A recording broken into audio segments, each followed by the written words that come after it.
Hello guys, welcome back to my channel. আমি বুল্টি। তোমরা সবাই কেমন আছো? আশা করি ভালো আছো। আমি অনেক ভালো আছি। তো আজকের আমরা বেরিয়ে পড়েছি। দেখো এই যে সাজুগুজু করে রেডি হয়েছি। তো ছেলে স্কুলে গেছে, স্কুল থেকে আসলে তারপরে আমরা বেরোবো, রেডি হয়ে গেছি।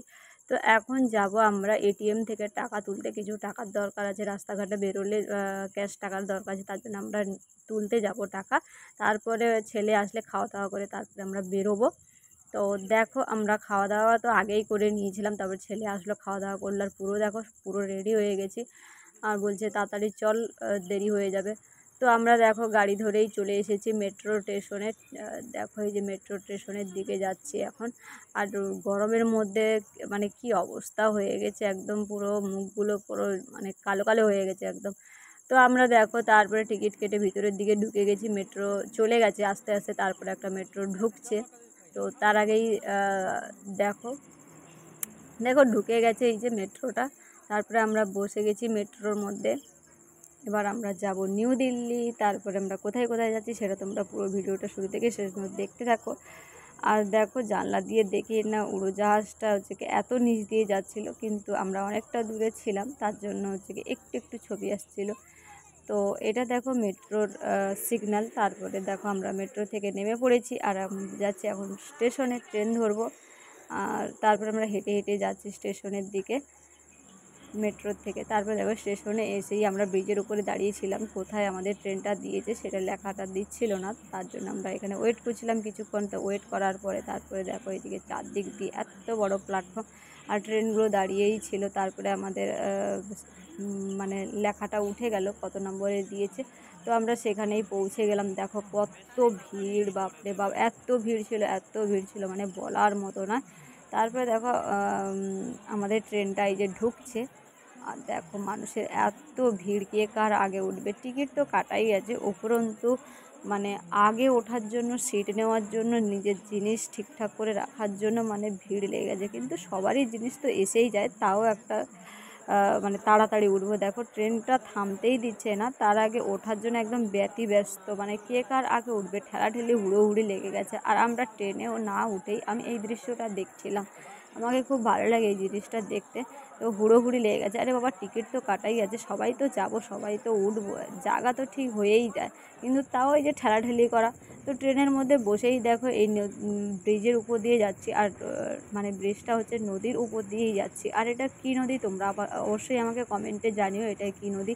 আর কী নদী কী করে বুঝবে, তো এই ট্রেনটা আমরা যেটাই উঠেছিলাম এটা ছিল পূর্বা এক্সপ্রেস, আর এটা ছিল নিউ দিল্লির থেকে হাওড়া। তো তোমরা যারা এই পথ দিয়ে গেছো তারা অবশ্যই জানবে, আর অবশ্যই আমাকে কমেন্টে জানাবে যে এটা কী নদী ছিল। তো দেখো আমার নদী কিন্তু দেখতে খুবই ভালো লাগে, নদী, পাহাড়, গাছ, পাখি, এসব জিনিস, প্রাকৃতিক দৃশ্যগুলো আমার দেখতে খুবই ভালো লাগে।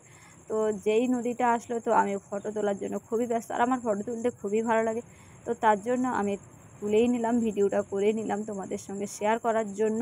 আর এটা বিশাল বড় নদী ছিল, বিশাল বড় নদী। আচ্ছা দেখো নৌকোগুলো কি সুন্দর বাঁধা হয়ে আছে, আর আমাকে খুবই ভালো লাগছিলো। আর আমার সিটটা ছিল একদম জানলার সাইডে, তার জন্য ছবিগুলো তুলতে আমার কোনো অসুবিধা হচ্ছিল না, আর আমার তুলতে আরও সুবিধা হয়ে গিয়েছিলো ছবিগুলো তোলার জন্য। আর এখানে দেখো কিছুক্ষণ যাওয়ার পরে শুধু পাহাড় পাহাড় পাহাড়, পাহাড়ও সামনেই পড়ে গেল, পাহাড়গুলো তুলছিলাম আমি ছবিগুলো, পাহাড়ের ছবিগুলো। আর পাহাড় দেখতে তো আমার খুবই ভালো লাগে, তোমাদের তো আগেই বলেছি আমি পাহাড়, নদী, নালা, এইসব জিনিস, প্রাকৃতিক দৃশ্যগুলো দেখতে আমার খুবই ভালো লাগে। তো তার জন্য হচ্ছে কি, আর আমার সিটটা এত সুন্দর, আমার কপালটা এত ভালো ছিল যে আমার সিটটা ছিল জানলার সাইডে, একদম মিডল সাইডেই ছিল।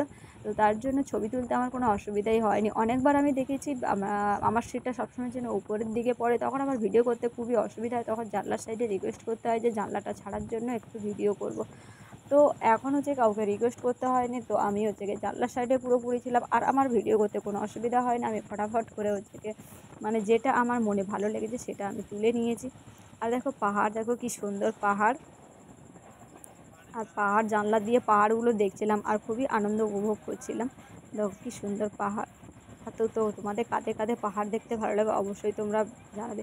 পাহাড়টা দূর থেকে কিন্তু ভালো লাগে, কাছের থেকে অতটা না, মনে হয় যেন রাস্তা দিয়ে হেঁটেই যাচ্ছে হেঁটেই যাচ্ছে এরকমই। আর দূর থেকে সুন্দর লাগে যে পাহাড়টা কতটা উঁচু, কিন্তু পাহাড়ে চড়ার সময় তখন মনে হয় না যে আমি পাহাড়েই উঠছি, পাহাড়ে এটাই নিয়ম, কিন্তু বোঝা যায় না। তো তোমরা নিশ্চয়ই একটু একটু আন্দাজ করতে পেরেছো আমি কোথায় যেতে চলেছি। তো আমি এখন যাচ্ছি গ্রামে। তো গ্রামে দেখো, গ্রামে গিয়ে আমি কী কী করি আর কোথায় কোথায় যাই সেটাও তোমাদের সঙ্গে শেয়ার করবো। তো এখন তো আমি বাড়িতে পৌঁছোই, তারপরে তো দেখছি কোথায় কোথায় যাওয়া যায় আর কী কী করি সেটাও তোমাদের সঙ্গে শেয়ার করব। তো এখন আমি যাচ্ছি এখন। তো দেখো ট্রেনটা খুব ঝিকঝিক ঝিকঝিক করে যাচ্ছে, আর দেখো এই চারিদিকে কিন্তু পাহাড়ে দেখো পাথর, এই বড় বড় পাথর, আর দেখো পাথরের সাইড দিয়ে হচ্ছে কি রেল লাইন বানিয়েছে। আর এই পাথরের ভিতর দিয়ে হচ্ছে কি রেল লাইন আছে, সেটা কিন্তু তোমাদের সঙ্গে শেয়ার করতে পারলাম না, কারণ তিনটে হচ্ছে কি একদম পাহাড়ের ভিতর দিয়ে একদম হচ্ছে কি গুহা যাকে বলে সেরকম হচ্ছে পাথর কেটে কেটে ওর ভিতর দিয়েই হচ্ছে কি রেল লাইন বানিয়েছে, কিন্তু সেটা তোমাদের সঙ্গে শেয়ার করতে আমার হচ্ছে কি সেরকম ক্যামেরা নেই, নর্মাল ফোনের মধ্যে দিয়েই আমি করি। তো সেটা হচ্ছে কি আমি করেছিলাম, কিন্তু ফোন পুরো কালো কালো আসছিলো, বোঝা যাচ্ছিল না, তার জন্য হচ্ছে কি আমি অ্যাড করিনি, তো ছেড়েই দিয়েছি। আর দেখো পাহাড়ের সাইড দিয়ে দেখো কি সুন্দর হচ্ছে গিয়ে গাছপালা, পাহাড়ের উপরের গাছপালাগুলো দেখো কি সুন্দর, আমার তো খুবই ভালো লাগছিল। এই পাহাড়ের উপরের গাছপালাগুলো খুব সুন্দর লাগছিল। আর তোমাদের কাদের এরকম সুন্দর লাগে এইসব দৃশ্যগুলো, তো অবশ্যই আমাকে জানাবে। দেখো কি সুন্দর, আর পাথরগুলো যেন দেখো পুরো একদম খুবই ভালো লাগছিল আমাকে। আর পাথরের মাটিতে গাছপালা অত মানে জ্যান্ত থাকে না, কিন্তু পাহাড়ে দেখো পাথরের মধ্যে কেমন গাছপালাগুলো মানে তাজা হয়ে আছে যেন এরকম।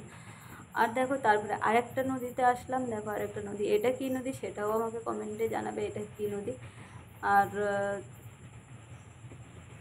দেখো পৌঁছে গেছি আমরা, কাছাকাছি চলে এসেছি। দেখো আমরা এখন নেমে পড়লাম হাওড়াতে, দেখো হাওড়ার কাছে দাঁড়িয়েছি আর গাড়ি বুক করেছি, গাড়িটা আসছে, গাড়ির জন্য ওয়েট করছিলাম। তার আগে আমি একটু ফটো তুলে নিলাম একটু, আর গাড়ির জন্য ওয়েট করছি, গাড়িটা আসছে, গাড়ি বুক করেছি, তো গাড়িটা আসছে। তো গাড়ি এসে গেছে, তার আগে ছেলে বলছে এই হাওড়া ব্রিজের ফটো তুলবে। তো দেখো গাড়ি এসে গেছে, আমরা গাড়িতে বসে গেছি, যাচ্ছি এখন গাড়ির মধ্যে। আর দেখো এই যে হাওড়া ব্রিজের উপর দিয়েই আমরা যাবো, দেখো হাওড়া ব্রিজটা দেখেছো কি সুন্দর, আর এর মধ্যে দিয়েই ঢুকবো। অনেকবার গেছি হাওড়ার ব্রিজের ওপর দিয়ে, তো এবার একসঙ্গে যাবো ব্রিজের উপর দিয়ে। দেখো দু সাইডের নদীখান দিয়ে শু করে চলে যাচ্ছি, আর কি আনন্দ হচ্ছিল। পৌঁছে গেছি বাড়িতে, আর বাড়ির কাছাকাছি এসেও গেছি, খুবই আর আমরা এসে গেছি, কিন্তু একটু অন্ধকার অন্ধকার মতো হতেও চলেছে, কারণ অনেকটাই বিকেল হয়ে গেছে। তো দেখো কি সুন্দর দু সাইডের নদী, আর দেখো ব্রিজের উপর দিয়ে আমরা চলছি গাড়িতে, আর খুবই ভালো লাগছিল, সবাই খুব মজা করেই আসছিলাম, খুবই ভালো লাগছিল। আর মানে অনেক দিন পরে আসা, তো মজা তো লাগবেই। দেখো কি সুন্দর, তারপরে দেখো এই যে সবাই একদম শুকিয়ে পুরো কাঠঠোকরা হয়ে গেছে, কালো হয়ে গেছে পুরো ফ্রেশ, কারণ দুদিন স্নান নেই কিছু নেই, পুরো চেহারা পুরো একদম কি বলবো। আর এই গরমে বাপরে বাপ এত গরম পড়েছে, এত গরম পড়েছে বলার মতন না, এত গরম পড়েছে, প্রচণ্ড গরম। আমরা যেখানে থাকি ওখানে অতটা গরম নেই, কিন্তু এখানে প্রচণ্ড গরম নামার সঙ্গে সঙ্গে, মানে এত গরম, কিন্তু ওখানে এখন গরম পড়েনি, এখানে যখন হালকা ঠান্ডা পড়ে তখন ওখানে গরম পড়ে। আর দেখো ওয়েদারটাও খুব সুন্দর ছিল, আকাশটাও খুব সুন্দর ছিল। আর ওই দেখো চলে এসেছি শিয়ালদায়, দেখো শিয়ালদা কত দূরে, আমরা এখন শিয়ালদার কাছাকাছি পৌঁছাইনি, কিন্তু দূরের থেকেই শিয়ালদাটা দেখতে পেয়েছি, আমরা এখন ওখানেই পৌঁছাবো, অনেকটা বাকি আছে। আর এখানে দেখো লেখা আছে আই লাভ কলকাতা, মানে আমরা পৌঁছে গেছি কলকাতায়, এখানে লেখা আছে বড় বড় করে। আর এত ট্রাফিক জ্যাম ছিল যে আস্তে আস্তে আস্তে আস্তে আসছিল, প্রচণ্ড ট্রাফিক ছিল, বিকেল টাইমটা প্রচুর ট্রাফিক হয়, তো আসতে একটু অনেকটা দেরি হয়ে যায়, ট্রাফিক না থাকলে ঝটপট আসা যায়। আর এই দুপুর টাইমে প্রচুর ট্রাফিক, দুপুর টাইমে না, কলকাতায় এমনিতে সিঙ্গেল রাস্তার জন্য প্রচণ্ড ট্রাফিক হয়। তো আমরা ওখানেই পৌঁছাবো শিয়ালদার মধ্যে। ভিডিওটা যদি ভালো লেগে থাকে লাইক কমেন্ট সাবস্ক্রাইব করে দেবে, বেশি বেশি করে শেয়ার করবে। দেখো আমরা এসে গেছি, দেখো আর এখানে হচ্ছে কি এখন তো জানো ইলেকশনের টাইম, তো চলছে এখানে, আর দেখো এই যে আমরা এসে গেছি, আর দেখো ট্যাক্সিগুলো দাঁড়িয়ে আছে, মানে এখানেই হচ্ছে কি দাঁড় করিয়ে দেবে। আর আমরা ভিতরে ঢুকবো এখন, ভাই চলে যাবে অন্যদিকে আর আমরা চলে যাব আমাদের রেল লাইনের দিকে। দেখো এখন ভিতরে ঢুকবো, দেখো ঢুকে গেছি। আমাদের ট্রেনটাও মানে 8টা 20-তে ছাড়বে, আর আমরা এসেছি আর ট্রেনে বসেছি, ট্রেনটাই ছেড়ে দেবে। দেখো বসেছি কি সুন্দর। ভিডিওটা ভালো লেগে থাকে লাইক কমেন্ট সাবস্ক্রাইব বেশি বেশি করে শেয়ার করে। টাটা বাই বাই, ভিডিওটা এই পর্যন্ত।